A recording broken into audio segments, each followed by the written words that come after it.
Standard 9th, English, Unit 5, Rani Ki Vav. Friends, કેમ છો બધા? I hope you all are safe along with your family and doing your study very well. Friends, આજે આપણે 5th unit શરૂ કરી રહ્યા છીએ અને ઇંગ્લિશનો ઓલમોસ્ટ હાફ સિલેબસ પૂરું થવા જઈ રહ્યો છે. And I really feel very strange કે આપણે આટલા સમયથી ભણી રહ્યા છીએ પણ આપણે એકબીજાથી પરિચિત નથી. મને ઘણીવાર એવું થયા કરે છે કે કદાચ તમને ઘણા બધા પ્રશ્નો હશે, મુશ્કેલીઓ હશે, ક્યુરિયોસિટી હશે જે તમે વ્યક્ત કરી શકતા નથી. તેમ મને પણ ક્યાંક એવું થયા કરે છે કે કયા વિદ્યાર્થીને કઈ તકલીફ છે, કોઈકને રીડિંગ, હેન્ડરાઇટિંગ, ગ્રામર, તો એ મારા માટે પણ સમજવું શક્ય નથી હમણાં. તો મિત્રો, તમને તો ખબર જ છે કે તમને ક્યાં તકલીફ છે, તો એ તમારે તૈયાર કરવાની. અને સૌથી મહત્વની વસ્તુ એ છે કે હેન્ડરાઇટિંગ, કે જે વિદ્યાર્થીઓ અક્ષર બાબતે કેરલેસ છે તે લોકો પ્લીઝ થોડું કેરફુલી લખવાનો પ્રયત્ન કરો. રોજ એક પેજ ઇંગ્લિશમાં, ગુજરાતી અને હિન્દી ત્રણેય ભાષામાં અથવા તો સંસ્કૃત ત્રણેય ભાષામાં તમે રોજ એક પેજ લખવાની આદત પાડશો તો તમારા અક્ષર સુધરશે જ. કહેવાય છે કે અક્ષર મોટા થયા પછી સુધરતા નથી, એ વાત એકદમ ખોટી છે. મેં મારા ઘણા બધા વિદ્યાર્થીઓના અક્ષર સુધાર્યા છે અને હું આની પાછળ પડી જ હોઉં છું. પણ મિત્રો, હવે આપણે જાણીએ છીએ કે હું તમારા બધાના અક્ષર જોઈ શકતી નથી, એટલે પ્લીઝ એક પેજ લખવાની આદત તમે રાખજો. ત્યાં હોય તો તમારા મમ્મીને બતાવજો કે આ મેં આટલા પેજ લખ્યા છે ઇંગ્લિશમાં, ને રોજ એમાં થોડો થોડો સુધારો કયો આવ્યો એ પણ માર્ક કરતા રહેજો. તો અક્ષર સુધારવું એ હવે તમારા હાથમાં છે. So let us see pretask, Rani ki Vav. મિત્રો, અહીં બે ચિત્રો આપ્યા છે પણ એ ચિત્રો બરાબર દેખાતા નથી, તો તમે મેં આપેલા ચિત્રો છે પહેલા ઓબ્ઝર્વ કરો, ત્યારબાદ અહીં આપેલી એક્સરસાઇઝ આપણે કરીએ. તો પ્રી-ટાસ્ક છે, look at this picture of the Somnath temple. Now fill in the blanks using the words in the bracket and complete the paragraph. તમારામાંથી ઘણા બધાએ આ સોમનાથનું મંદિરના દર્શન કર્યા છે, જોયું હશે. તો અહીં એના વિશે આપણે માહિતી આપી છે, ખાલી જગ્યા પૂરવાની છે. જ્યારે મિત્રો ખાલી જગ્યા આપી હોય ત્યારે કૌંસમાં આપેલા શબ્દોનો પહેલા અર્થ શોધી કાઢવાનો. તો જોઈએ આપણે the sea, you know that. Carved, carved એટલે કોતરણી કરેલું. કાર્વિંગ એટલે કોતરણી, લાકડા પર નકશી કામ કરેલું, લાકડા પર કે પથ્થર પર. એન્ચાન્ટિંગ, એન્ચાન્ટિંગ એટલે આકર્ષક, અટ્રેક્ટિવ. મેજેસ્ટિક, મેજેસ્ટિક ભવ્ય. સોમનાથ, સોમનાથનું મંદિર. ફ્લેગ એટલે કે જાણો છો તમે, ધજા. પિલર્સ એટલે સ્તંભ. પીક એટલે શિખર કે ટોચ, ને રૂફ એટલે છાપરું. તો હવે તમે નીચે આપેલી જે પેરેગ્રાફ છે એ વાંચો અને એમાં આ શબ્દો પૂરીને ખાલી જગ્યા પૂર્ણ કરો. તો તમે આ ટેક્સ્ટ બુકમાં જ કરી શકશો. હવે જોઈએ આપણે બી. Look at the picture of Muhammad Maqbara located at Junagadh and say whether the sentences are true or false. Mohammad મકબરા જુનાગઢમાં આવેલું. જ્યારે તમે સોમનાથ જાઓ ત્યારે જુનાગઢ થઈને જાઓ છો, તો જુનાગઢમાં વચ્ચેથી જ્યારે તમે બાયપાસ ના જતા, જ્યારે શહેરમાંથી તમે આ જાઓ તો તમને આ જુનાગઢમાં આવેલું આ મોહમ્મદ મકબરા, મકબરો એટલે કે કબર, કબર, તાજમહાલ પણ કબર છે, કે કોઈક મૃત્યુ થયું હોય એની યાદમાં બતાવવામાં આવી હોય, એટલે અહીંયા દફનાવવામાં આવ્યું હોય. તો આ મકબરો એટલો કલાત્મક, એટલો સુંદર છે, તમે રોડ ઉપરથી પણ એને તમે જોઈ શકો. અને તો એના વિશે અહીં જે ટ્રુ ઓર ફોલ્સ છે તો એ આપણે જોઈએ. તો સૌથી પહેલા અહીં આપેલા શબ્દોનો હું તમને ખાલી અર્થ સમજાવી દઈશ, બાકીનું કામ તમારે કરવાનું છે. There are two minarets around the maqbara. Minarets એટલે કે મિનારા.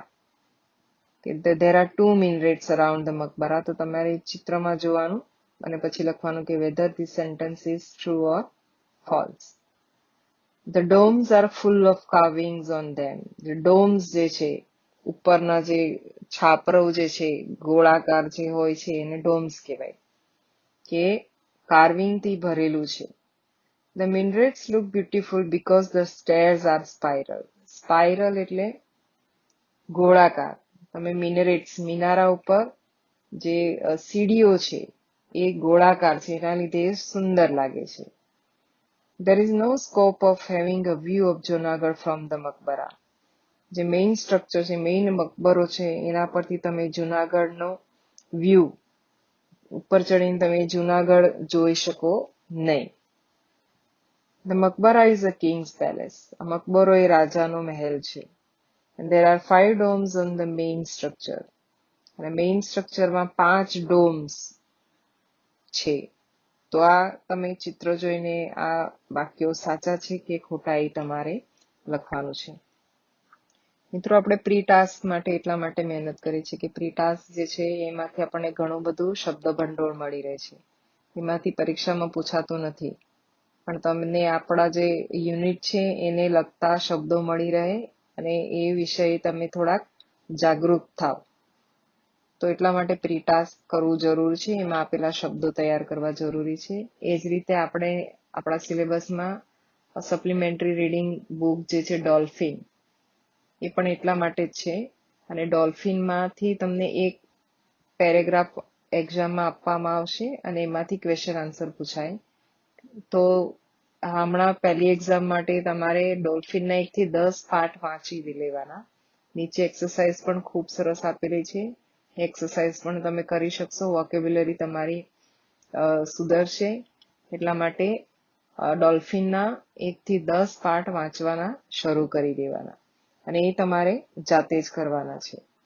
તો આપણે જોઈએ હવે page number 48. C, state which of these should be done or should not be done while visiting a historical monument. Write yes or no at the end of the sentence. હવે અહીં નીચે જે 8 સેન્ટેન્સીસ આપેલા છે, તો જ્યારે પણ આપણે કોઈ historical monument, not only monument કે કોઈ ઐતિહાસિક સ્મારક જ નહીં, પણ કોઈ પણ એક્ઝિબિશન હોય કે કોઈ ગેલેરી હોય, મ્યુઝિયમ હોય, કે ત્યારે આપણે જ્યારે મુલાકાત લઈએ છીએ ત્યારે આ નીચેની બાબતો જે આપી છે તે કરવી જોઈએ કે નહીં એ ધ્યાનમાં રાખવાનું. જો હા તો યસ લખવાનું અને નો તમારે ના લખવાનું. તો એ તમારે સમજીને લખવાનું. હું ફક્ત તમને સેન્ટેન્સીસ સમજાવું છું કે use flash light if dark inside. જો કોઈ હિસ્ટોરિકલ મોન્યુમેન્ટ હોય, ગુફા હોય, આવું હોય તો અંધારું હોય છે, તો અહીંયા લખ્યું છે કે use flash light if dark inside. Touch the carving, feel it and enjoy it. કે એને ટચ કરો, જે કોતરણી હોય એને ટચ કરવાનું, અનુભવ કરો અને મજા લો. ત્રીજું છે મેકિંગ નોઇઝીસ, અવાજ કરો. ચોથું છે to record your visit, carve your name only on the cornerstones. કે તમે મુલાકાત લીધી છે એ બતાવવા માટે તમારું નામ પણ ત્યાં પથ્થર હોય તો પથ્થર પર કોતરી કાઢો, ઝાડ હોય તો ઘણા ઝાડ ઉપર લખે છે, આપણે જોઈએ છીએ. તો આવું કરવું જોઈએ આપણે. તો કે ના કરવું જોઈએ તમારે યસ નો લખવાનું. Keep the place clean. 6, listen to the guide carefully. Guide જે કંઈ કહે છે એને આપણે સાંભળવું જોઈએ. Scratch the exhibits to check its material. ક્યારેક આપણે જે ત્યાં પ્રદર્શિત કરવામાં આવેલી વસ્તુ જે કેવી છે એના માટે સ્ક્રેચ કરતા હોઈએ છીએ, તો એવું કરવું જોઈએ. Ask questions to your teacher or guide.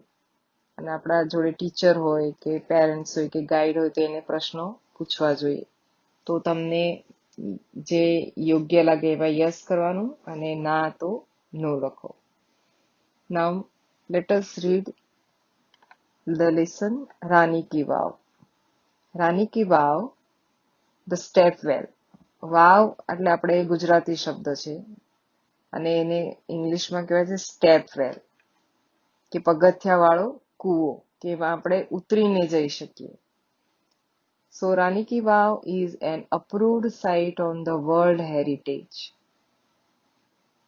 કે ધ વર્લ્ડ હેરિટેજમાં આ રાણી કી વાવને એની સાઇટ પર સ્વીકારવામાં આવે છે, અપ્રૂવ કરવામાં આવે છે કે આ જે સ્મારક છે એ હવે એને વર્લ્ડ હેરિટેજ સાઇટ તરીકે ઘોષિત કરવામાં આવી છે. It was declared by the World Heritage Committee, UNESCO. અને જે પણ હેરિટેજ સાઇટને નક્કી કરે તે આ વર્લ્ડ હેરિટેજ કમિટી છે, યુનેસ્કો. યુનેસ્કોનું ફૂલ ફોર્મ શું થશે? United Nations educational and scientific and cultural organisations. તો આ કમિટી આવે અને એ આને ચેક કરે, બધે ઘણું બધું એના પેરામીટર્સ હોય એ ચેક કરીને પછી એને વર્લ્ડ હેરિટેજ સાઇટમાં એને મૂકવામાં આવે. અને આ ગુજરાતમાં આવેલી આ રાણી કી વાવને જ્યારે વર્લ્ડ હેરિટેજ સાઇટમાં મૂકવામાં આવી એટલે એ બહુ મોટી વસ્તુ છે મિત્રો. તમે જોઈ શકો છો હમણાં આપણા 100 રૂપિયાની નવી નોટ ઉપર પણ એનું ચિત્ર આપવામાં આવ્યું છે. UNESCO has recognized this masterpiece as an exceptional example of water management system.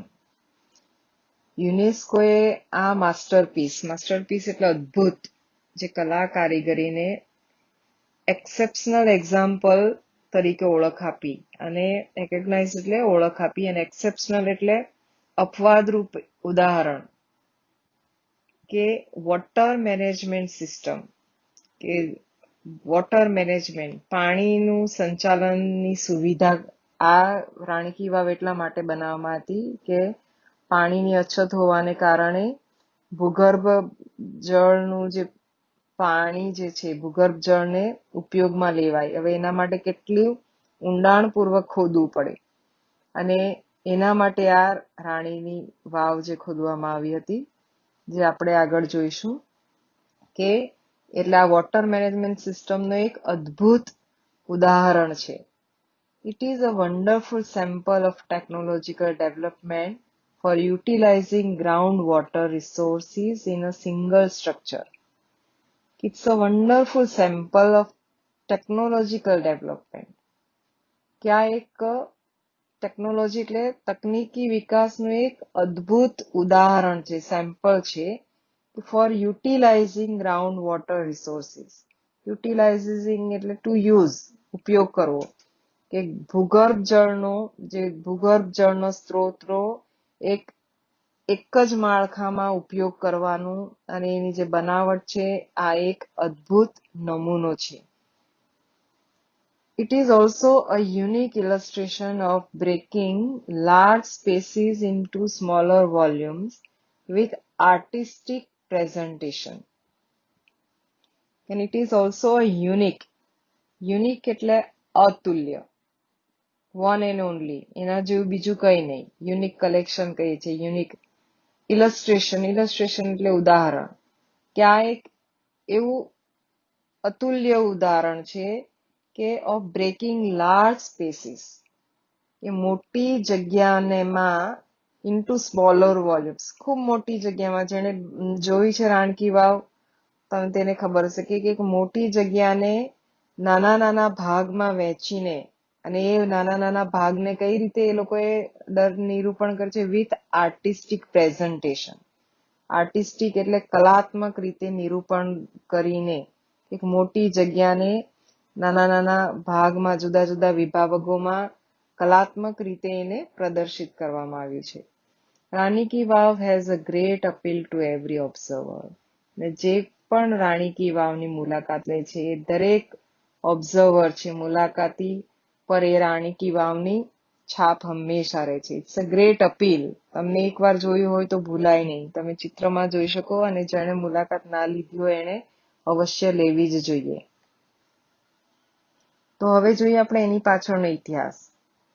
Queen Udaymati, the widow of King Bhimdev I, constructed this vow between 1022 and 1063 AD.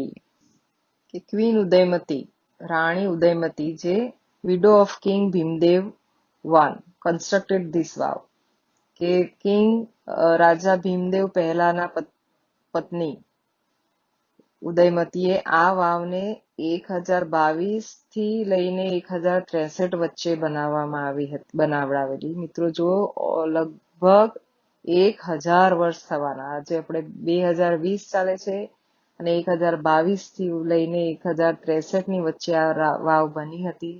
તો 1000 વર્ષ પહેલાનું આ બાંધકામ છે કે જ્યારે કોઈ ટેકનોલોજી ન હતી, કે કોઈ હમણાં મોટી મોટી ક્રેન ન હતી, કે એની પાછળ કોઈક આપણે જોઈએ છે કે સિમેન્ટનો ઉપયોગ નથી ત્યાં, કે લોખંડનો પણ ઉપયોગ નથી. અને 1000 વર્ષ પહેલા તમે જોઈ શકો કે ત્યારે આવી કોઈ આ આર્કિટેક્ચર કોઈક કોલેજીસ ન હતી. આવા સમયે આટલું અદ્ભુત બાંધકામ એટલે તમે જોશો તો જ ખ્યાલ આવે. તો જેણે જેણે ના જોયું હોય તેમ પ્લીઝ મોઢેરાનું સૂર્ય મંદિર અને આ રાણકી વાવની મુલાકાત તો લેવી જ જોઈએ. So Rani Ki Vav has become one of the most popular places to visit in Gujarat. અને આના કારણે અદ્ભુત વાવના કારણે ગુજરાતનું આ ફેવરિટ પ્લેસ છે. અને આપણે જાણીએ છીએ કે એની ચિત્ર આપણે આપણા નવી નોટ જે છે 100 રૂપિયાની એના પર પણ આપણે જોઈ શકીએ છીએ. King Bhimdev I belonged to the Solanki dynasty of Anhilwad Patan. અને રાજા ભીમદેવ પહેલા જે છે એ સોલંકી ડાયનેસ્ટી એટલે વંશ, કુળ, અને બિલોંગ ટુ એટલે ના હોવું, ના રહેવાસી હોવું, નાથી બિલોંગ કરવું, કે we belong to Ahmedabad, we belong to Gujarat. તો એ આ સોલંકી ડાયનેસ્ટી, સોલંકી કુળના અણહિલવાડ પાટણ કહેવાતું. અને આપણે જે સોમનાથનું મંદિર છે એ પ્રભાસ પાટણ કહેવાય છે. અને આ પાટણ જે છે સિદ્ધપુર પાટણ ને અણહિલવાડ પાટણ કહેવાય છે. After his death, Udaymati took up the project for solving the problem of water scarcity faced by the people of Patan. કે રાજાના મૃત્યુ પછી કે રાણીએ જે લોકોની પાણીની અછત હતી, વોટર સ્કેર્સિટી એટલે અછત, શોર્ટેજ, લેક ઓફ વોટર, કે જે પાટણના લોકો જે પાણીની અછત અનુભવતા હતા એમનો આ પ્રોબ્લેમ સોલ્વ કરવાનો પ્રોજેક્ટ એમણે હાથમાં લીધો. Unfortunately, the queen also died before the completion for this structure. Unfortunately, દુર્ભાગ્યે રાણી પણ આજે એમણે રાણકી વાવ બંધાવવાનું શરૂ કર્યું હતું. આ પ્રોજેક્ટ પૂરું કરવા પહેલા રાણી પણ મૃત્યુ પામ્યા. Rani Udayamati also died before completion of this structure. આ સ્ટ્રક્ચર એ પૂરું કરી શક્યા નહીં, પછી પાછળથી એમના જે વંશજ હશે તેમણે પૂરું કર્યું હશે. In the world of architecture, her beautiful idea has received immense appreciation. કે વર્લ્ડ ઓફ આર્કિટેક્ચર, કે આ સ્થાપત્યની દુનિયામાં કે રાણીનો જે આ સુંદર આઈડિયા હતો, કે સુંદર વિચાર હતો, સુંદર વિઝન હતું એમનું, એને he has received immense એટલે ખૂબ જ, એક્સ્ટ્રીમલી, વેરી મચ અપ્રિશિએશન, પ્રશંસા મળી. આજે પણ લોકો તો જ મિત્રો દુનિયાના એક હેરિટેજ સાઇટમાં એની ગણના થાય, એને મૂકવામાં આવે. એટલે તમે જોઈ શકો કે 1000 વર્ષ પહેલા રાણીની કેટલી દીર્ઘ દ્રષ્ટિ હતી કે લોકોની એક પાણીની સમસ્યા તો પૂરી થાય જ, પણ એની સાથે જે આપણો વારસો છે, કે આપણી જે કલા કારીગરી છે, આપણી જે આર્ટ છે, એ પણ હંમેશા રહે, આવનાર પેઢીઓ જુએ કે પહેલા આપણો આટલો ભવ્ય વારસો હતો અને તે આપણે ખરેખર જોઈ રહ્યા છે. તો આ જે રાણીનું વિઝન હતું તેની લોકો આજે પણ પ્રશંસા કરી રહ્યા છે. ક્વીન્સ સ્ટેપવેલ એટલે મેં કહ્યું કે કારણ કે પગથિયા ઉતરીને ત્યાં જવાનું છે, કારણ કે ખૂબ જ અંદર પાણી હોય ત્યારે તો મોટર વગેરેની તો કલ્પના જ નહોતી, દોરડું વગેરે તો શક્ય જ નહોતું. એટલે કોઈ રસ્તે ચાલતો મુસાફર પણ જવું હોય તો એને નીચે દાદર ઉતરીને નીચે જઈ શકે, એટલે એને સ્ટેપવેલ કહેવાય છે, પગથિયા છે ત્યાં. ઓર રાની કી વાવ ઇઝ અ 7-storied સ્ટ્રક્ચર. કે રાણીની વાવ જે કેટલા ફ્લોર છે, સ્ટોરીડ એટલે ફ્લોર, માળ કહેવાય. અને આનો સ્પેલિંગ જુદો છે મિત્રો. આપણે વાર્તા માટેની સ્ટોરી છે that is STORY છે. આ STOREY સ્ટોરી એટલે માળ. તો રાણીની વાવ જે છે એના સ્ટ્રક્ચરને 7 માળ છે. ને 7 માળ જમીનની ઉપર નથી મિત્રો, 7 માળ જમીનની નીચે છે. This east facing step well is 64 meters long. East facing. એનું પણ મુખ જે છે તે પૂર્વ તરફ છે. તમે જ્યારે રાણી કી વાવમાંથી બહાર નીકળો તો તમારું મુખ જે આવે પૂર્વ દિશામાં આવે. તો 64 મીટર લાંબી છે. એની લેન્થ જે છે એ 64 મીટર્સ, 20 meters wide. એની width પહોળાઈ જે છે એ 20 મીટર and 27 meters deep. કેટલી મીટર ઊંડી છે? 27 મીટર ઊંડી છે. ડેપ્થ જે છે એની 27 મીટર્સ. આટલી એનું મેઝરમેન્ટ છે. Each sculpture, passage, pillar and pavilion in this magnificent structure has enchanting carvings. Sculptures એટલે શિલ્પ, પેસેજ એટલે પાથ, વચ્ચેથી જવાનો જે રસ્તો હોય, પિલર્સ એટલે સ્તંભ, પેવિલિયન એટલે મંડપો. જે આ મેગ્નિફિસન્ટ એટલે ભવ્ય, મેજેસ્ટિક સ્ટ્રક્ચર માં આવેલા છે એને દરેકને એન્ચાન્ટિંગ કાર્વિંગ્સ છે. પેસેજ ને, સ્કલ્પચર્સ ને, પિલર, પેવિલિયન દરેકને અટ્રેક્ટિવ કાર્વિંગ્સ, કોતરણી કરવામાં આવી છે દરેક પર. On its side walls there are around 800 sculptures. અને એની જે દિવાલો છે એ દિવાલો પર લગભગ 800 જેટલા શિલ્પ છે. There are nearly 400 big sculptures of different gods and goddesses in the Vav at present. કે now હમણાં ત્યાં લગભગ 400 જેટલા મોટા સ્કલ્પચર, શિલ્પો, જુદા જુદા દેવ અને દેવીઓના 400 જેટલા મોટા શિલ્પો અહીં મૌજૂદ છે. These numbers would have been many more in the past in its original structure. કે ભૂતકાળમાં આ સંખ્યા વધારે હતી, કારણ કે હમણાં 400 છે અને ભૂતકાળમાં એના આ સ્ટ્રક્ચરમાં આ સંખ્યા 400 કરતા વધારે હતી. Each story has a narrow corridor for the visitors to appreciate beauty of sculptures and carvings engraved on the walls. અને દરેક માળમાં એક નેરો કોરિડોર છે, ઓસરી જેવું છે, પાથ, કે જેમાંથી વિઝિટર્સ જઈ શકે અને એના જે શિલ્પ અને જે કાર્વિંગ્સ છે, દિવાલો પર જે કોતરણી છે કરેલી, એને એ લોકો એપ્રિસિએટ કરી શકે, માણી શકે.